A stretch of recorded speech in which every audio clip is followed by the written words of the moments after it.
자, 정범 및 공범론입니다. 자, 먼저 제1절 정범 및 공범의 일반 이론. 자, 이거부터는 노트를 핍니다. 노트는 67페이지. 제가 첫 시간 때 말씀드린 바가 있죠. 주체에는 구성요건에는 주체, 객체, 행위, 결과 등이 있다. 그 주체와 관련해서 단독범이 있고 공범이 있다 그랬습니다. 이때 공범에는 자, 필기 한번 해볼게요. 이때 말하는 공범은 임의적 공범을 말합니다. 필기했나요? 이 임의적 공범에는 정범이라는 것이 있고 공범이라는 것이 있어요. 정범에는 끝에 정범으로 끝나는 거 있죠. 간접 정범과 공동 정범은 끝에 정범으로 끝나죠. 이 두 가지를 정범이라 하고, 그 다음 공범이라고 하는 것은 교사범, 종범을 말한다. 이때 공범은 협의를 말해요. 협의. 가장 좁은 의미의 공범을 말합니다. 그러면 이 임의적 공범이라고 하는 것은 광의를 말하겠죠. 그렇죠? 자, 이 임의적 공범에는 임의적 공범 말고도 이 공범에는 필요적 공범이라는 것도 있어요. 필요적 공범. 그래서 이 임의적 공범과 필요적 공범을 합쳐서 최광의의 공범이다. 이렇게 불러요. 자, 됐는가요? 다시 한번 정리할게요. 최광의에는 임의적 공범이 있고 필요적 공범이 있다. 그러니까 이 임의적 공범이라고 하는 것은 광의의 개념이다 하는 거예요. 됐죠? 이 임의적 공범에는 정범이 있고 공범이 있다. 그 정범에는 간접 정범, 공동 정범, 공범에는 교사범, 종범이 있다. 여기까지 됐나요? 됐죠? 다시 한번 교재와 볼게요. 교재와 보시면 도표를 보면 최광의 공범에는 임의적이 있고 필요적이 있다. 그쵸? 임의적을 광의라고도 한다. 됐죠? 자, 이 임의적 공범은 자, 방금 보았던 정범과 협의 공범으로 나눠지게 되는데 정범은 끝에 정범으로 끝나는 것이 정범이고요. 그렇지 아니한 교사범하고 종범은 협의 공범이다. 됐습니까? 됐죠? 여기까지 됐습니다. 자, 그러면 이 임의적 공범이라고 하는 것은 무엇인가? 자, 밑에 1번 볼게요. 한 사람이 실현할 것을 예상하고 규정한 보통의 구성 요건을 여러 명이 협력 가공하여 실현한 경우의 공범 형태를 말한다. 이게 무슨 말인가 하면 혼자서 할 수 있는 것을 2명 이상이서 할 수 있는 범죄를 말한다. 그게 그 말이 이해되시겠어요? 그러니까 임의적이란 말은 혼자도 할 수 있고 여러 명이서도 같이 할 수 있는 것들을 임의적 공범이라고 한다. 됐죠? 자, 다시 올라가 보시면 여기 이 임의적 공범은 크게 4가지가 있죠. 공동정범, 간접정범, 교사범, 종범이 있는데 다시 노트 펴볼게요. 자, 노트를 펴보시게 되면 자, 간접정범은 34조가 있고요. 공동정범은 30조가 있고요. 교사범은 31조, 종범은 32조가 있어요. 자, 여기서 30, 31, 32, 34조는 형법 총칙에 있습니다.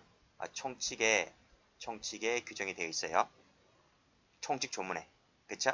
그래서 다시 한번 와보시게 되면 방금 보았죠?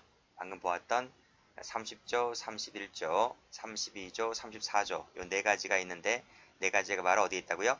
총칙 조문에 있다고요. 총칙 조문에 이 4가지를 뭐라 불러요? 임의적 공범이다. 그리고 검은색으로 총칙 동그라미, 총칙에 규정되어 있다. 총칙에 규정하고 있는 것은 임의적 공범만을 말한다는 거예요. 자, 됐습니까? 다시 노트 와볼게요. 자, 2번을 보면 임의적 공범 되어 있죠? 총칙에 나와 있기 때문에 제가 총칙을 써드렸습니다. 자, 무슨 말인가? 자, 보세요. 자, 당구장 표시가 있죠? A가 직접 남의 집에 뛰어들어가서 훔쳤어요. 이거는 단독범이잖아요. 단독범. 단독범인데 이것은 A가 자기 몸을 직접 이끌고 들어가서 훔쳤잖아요. 절도죄의 직접 정범이다. 직접 정범. 그래 단독범이라고 하는 것은 직접 정범을 말해요. 됐어요? 그래서 다시 한번 올라가 볼게요. 자, 도표에서 주체는 단독범과 공범이 있다 그랬잖아요. 그쵸? 그럼 이 직접 단독범을 뭐라 불러요? 가로 열고 이퀄 이것을 직접 정범 이렇게 표현해요. 이렇게 표현을 한다. 자, 그러면 보세요. A가 혼자 직접 훔치러 들어갔잖아요. 혼자 할 수 있는 범죄죠. 절도라고 하는 것은 혼자 할 수 있잖아요. 그쵸? 이 그림에서 보았듯이. 근데 이것을 여러 명이서도 할 수 있다는 겁니다. 자, 첫 번째 동그라미 1번 보면 A가 B를 도구로 이용했어요. 도구로 이용했다. 그래서 B가 나의 분신처럼 되어서 나의 사주를 받아서 누군가의 집에 들어가서 물건을 훔쳤다는 거예요. 그럼 이것은 뭐가 돼요? A는 뭐가 돼요? 절도죄를 간접적으로 범하고 있는 거예요. 그래서 이것은 A를 뭐라 그래요? 절도죄의 간접정범이다. 이렇게 불러요. 자, 두 번째는 A, B가 서로 절도를 하기로 공모를 했어요. 그래서 서로 역할을 분담해요. 너는 훔쳐라. 나는 바깥에서 망을 볼게. 그래서 B가 들어가서 훔치고 나는 바깥에서 망을 보고 있단 말이죠. 역할 분담하고 있죠. 그걸 우리가 뒤에서 배우는데 기능적 역할 분담을 했다. 기능적 행위 지배를 했다. 이렇게 표현하기도 하는데요. 자, B가 뭘 했어요? 절도를 같이 했죠. 그래서 절도를 공동정범이다. 이렇게 불러요. 자, 세 번째 그림은 A가 가만히 있는 B한테 절도를 시켜요. 그러니까 B가 알았대요. 그래서 B가 절도하기로 결심을 하고 B가 가서 훔쳐요. 그때 A는 뭐가 돼요? A는 교사범이 되는 거예요. 자, 네 번째 그림은 B가 절도를 결심을 하고 있는데 A가 그 절도 행위를 보다 수월하게 해줘요. 방조를 해줘요. 그래서 B가 훔친단 말이죠. 그랬을 때 A는 뭐가 돼요? 방조범이 되는 거예요. 자, 이 1번, 2번, 3번, 4번처럼 1번, 2번, 3번, 4번처럼 여러 명이 할 수 있잖아요. A, B가 같이 할 수 있는 거죠. A, B가. 그래서 A 1번 그림은 간접정범, 2번 그림은 공동정범, 3번 그림은 교사범, 4번 그림은 방조범 이렇게 되는 거예요. 그쵸? 그래서 자, 당구장 표시가 한번 가볼게요. A가 이 그림처럼 혼자 할 수 있는 범죄를 자, 1, 2, 3, 4 그림처럼 여러 명이서 같이 할 수도 있는 범죄를 뭐라 한다? 임의적 공범이라 한다. 우리 형법에는 30조부터 해서 30, 31, 32, 34조에서 이 네 가지를 규정해 놓고 있다. 이런 말이. 아시겠죠? 다시 한번 와볼게요. 다시 한번 와보시게 되면 자, 임의적 공범은 형법 총칙이 규정하고 있는 것을 말한다. 여기는 각직종으로 적용되지 않고 형법 총칙이 적용된다는 거예요. 자, 그러면 자, 필요적 공범으로 되어 있죠. 말 그대로입니다. 공범이 반드시 필요적이라는 건데 자, 올라가 보시게 되면 자, 필요적 공범 있잖아요. 필요적 공범은 크게 집합범이 있고 대항범 두 가지가 있어요. 두 가지가 있다는 것을 알아두시고요. 다시 쭉 와보시면 이것은 그 조문 자체가 반드시 혼자서는 범할 수가 없고 필요적으로 했기 때문에 혼자서로는 범할 수가 없고 반드시 2인 이상의 참가가 요구되는 범죄를 말한다. 자, 이것은 각칙에 있어요. 각칙에 있고 총칙에는 없다. 이런 말이. 자, 여기서 한번 적어보세요. 각칙이 있고 총칙이 있어요. 총칙이 있는데 이 각칙은 총칙에 비해서 특별규정이다. 특별규정이다. 그래서 둘이 싸움하면 누가 이겨요? 각칙이 이기는 거예요. 그래서 특별규정인 각칙이 먼저 적용되는 것이고 그럼 총칙은 언제 적용되는 거예요?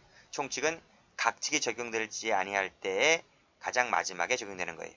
보충조항인 거죠. 그러니까 각칙이 적용되면 각칙으로 끝나는 거예요. 근데 각칙이 없다라고 했을 때 그때 일반 조항으로 와서 총칙으로 와서 총칙이 그려서 적용되는 것이다. 이 총칙이라고 하는 것은 일반 규정인 거예요.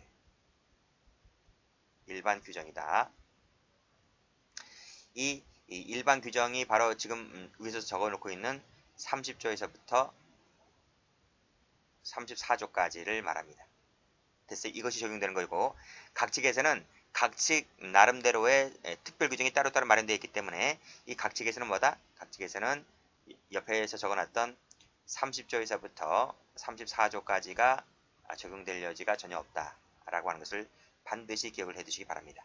됐죠? 됐습니다. 자, 그리고 다시 한번 보시게 되면 필요적 공범이라고 하는 것은 각칙에 규정되어 있기 때문에 총칙 조문은 절대로 적용되지 않는다라는 것을 꼭 좀 알아두세요. 자, 그러면 자, 그 다음 페이지 가보시게 되면 필요적 공범의 종류가 나와 있잖아요. 이 종류를 일단 체크해 보시고 종류에는 두 가지가 있는데 집합범이라는 것이 있고 대항범이라는 게 있다. 자, 대항범은 한자를 보시면 돼요. 방향을 마주한다 대자입니다. 마주할 대자. 방향을 마주한다가 대항범입니다. 그래서 집합범이라고 하는 것은 의의를 볼게요. 동일 방향의 행위를 통하여 동일 목표를 지향하는 형태를 말하고 대항범이라고 하는 것은 방향이 대립 방향이죠. 동일 목표를 지향하는 형태를 말한다 그랬습니다. 자, 다시 한번 노트 펴볼게요. 노트 나와 있죠? 필요적 공범 나와 있고 여기 각칙 나와 있죠? 그쵸? 자, 첫 번째 종류 봅니다. 집합범위라는 게 있고 대항범위라는 게 있다. 그랬습니다. 자, 그랬을 때 여기 동일 목표가 있네요. 자, 목표가 하나가 있는데 그 목표 하나를 하나를 향하여 ABCD가 같은 방향으로 어, 동일 목표를 지향하는 형태를 집합범위라 하는 것인데, 이 집합범위 종류에는 여기 형량이 같은 게 있고요, 형량이 다른 게 있어요. 같은 경우는 우리 강론부터 배우신 분은 알겠지만 다중분례산자라든지 합동범 같은 경우에는 가담자 ABCD 전부 다 형량이 똑같아요. 그다음 내란제 같은 경우에는 ABCD가 형량이 각각 제각각 달라요.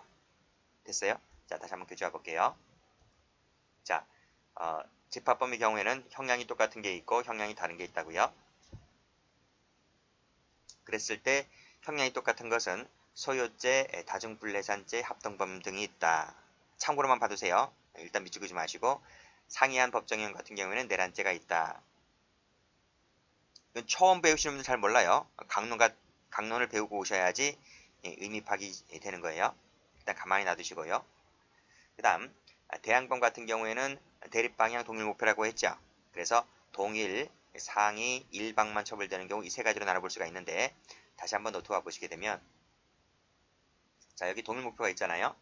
동일 목표가 있는데 A라는 사람은 왼쪽에서 가담을 하고 B라는 사람은 오른쪽에서 가담을 해요. 자, 그래서 이 A, B가 형량이 똑같은 게 있고 다른 게 있고 일방만 처벌되는 게 있어요. 자, 여기서 간통죄가 있는데 간통죄는 지워버리세요. 간통죄는 형법조항에서 삭제된 지 오래입니다. 지워버리시고, 도박죄 같은 경우는 A, B가 서로 돈을 따먹으려고 서로 가담을 하고 있죠. 반대 방향에서. 도박죄는 가담자 전원이 형량이 똑같아요. 자, 수뢰죄와 증례죄는 A, B가 형량이 달라요. 그래서 주는 자보다는 받는 자가 형이 더 높아요. 형량이 차등이 있다. 이제 마지막 중요한 것이 이건데요. 자, 음화 등 판매죄. 판매죄는 판매자만 처벌해요. 사는 사람은 처벌 조항이 없고 판매자만 처벌한단 말이고, 공무상 비밀 누설죄는 누설자만 처벌하지 누설 받는 자는 처벌 조항이 없어요. 그래서 제일 중요한 것은 일방만 처벌되는 것이 제일 중요해요. 왜 그런가 하면 이쪽에 판례가 몰려있기 때문에 그래요. 됐습니까? 자, 다시 한번 와보세요. 자, 동일한 법정형, 상이한 법정형, 일방만 처벌되는 경우 있다 했죠? 그쵸? 자, 그 중에서 여러분들이 조금 기억을 해두실 것은 요 수뢰죄 있죠? 수뢰죄. 돈 받는 거. 돈 받는 애들이 있고요. 돈 주는 애들이 있어요. 주는 애들이 있는데 돈 받는 애가 형이 더 세다고요. 그 형이 주는 자와 받는 자가 형이 달라요. 다 상이하다 이런 말이.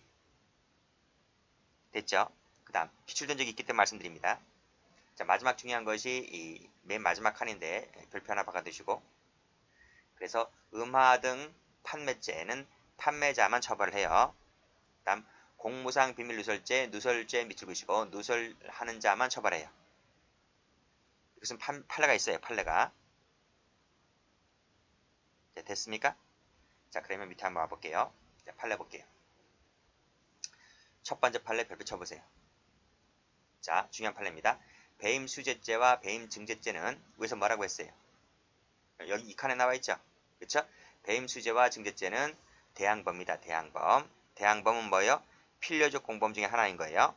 그래서 판례 보시게 되면 빨간색으로 필요적 공범이 관계에 있는데 빨간색으로 공범에다 동그라미 쳐보세요.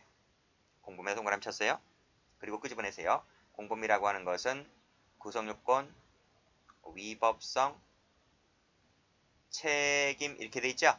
그랬을 때 책임은 필요가 없어요.